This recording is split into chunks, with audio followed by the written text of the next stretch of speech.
নমস্কার। আচ্ছা বলুন তো, কেউ যদি কোনো পদে বসার জন্য সেখানে ৫ কোটির বেশি টাকা খরচা করে বা তাকে বসানোর জন্য কেউ যদি ইনভেস্ট করে, তিনি কি করবেন? সেই পদে বসার পরে তার প্রথম প্রচেষ্টা হবে সেই টাকা তিনি কিভাবে তুলেন, সেই আবার কিভাবে তিনি রিকভারি করেন। আপনারা জানেন যে আমাদের পশ্চিমবঙ্গের সামনে বিধানসভা নির্বাচন কমিশনের গাইডলাইন অনুযায়ী কেউ সেখানে একটি বিধানসভাতে ৪০ লক্ষ টাকার মধ্যে তাকে খরচা করতে হয়।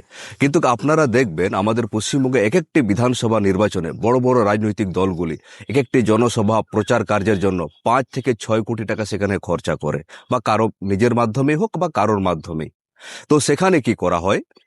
তাহলে একটা বিধায়ক ৩ বছরে ৫ বছরে ৩ কোটি টাকা পায় এলাকা উন্নয়নের জন্য, আর কিছু বেতন পায়। তার মানে যে টাকা খরচা করছে বা সেটাও তার উঠে আসবে না। কিন্তু সে যদি এমনিতেই সামান্য টাকায় সামান্য খরচে যদি সামনে যায়, সে চেষ্টা করবে জনগণের জন্য কাজ করতে। তারপরে আমরা কি দেখতে পাচ্ছি? কাটমানি, দুর্নীতি, চুরি, এবং ওনার পেছনে যে খরচ করেছে তাকে সে ফিরিয়ে দেওয়া, এবং চাকরি চুরি, বিভিন্নভাবে দুর্নীতি। তো এই জায়গাতে আগামীতে আমরা চাইছি যে সমাজ বদল, সিস্টেম বদলের লড়াই। আগামীতে আমরা চাই যে খুব কম টাকার মাধ্যমে সে নির্বাচনটা পেরুক, বা সেটাও যদি হয় জনগণেই সেটা বেয়ার করুক, যতটা হয়। মানে বিন্দু বিন্দু থেকে সিন্ধু, মানে জনগণের প্রতি যাতে আমরা দায়বদ্ধতা থাকি। তো আমি বীরভূম জেলার বোলপুর বিধানসভা ২৮৬ নং বিধানসভা থেকে ইন্ডিয়ান সেকুলার ফ্রন্ট থেকে এবার প্রতিদ্বন্দ্বিতা করছি। তো আমি চাই আপনারাই আমাদের পাশে থাকুন, যেভাবে হোক। আমরা ছোট ছোট মিটিং করছি, আমরা লিফলেট বানাচ্ছি, আপনারা সেগুলো আসতে পারেন, বা কোনো প্যান্ডেল আপনারা দিতে পারেন। দু একটা বাইক গাড়ি লাগছে, আপনারা গাড়ি দিতে পারেন।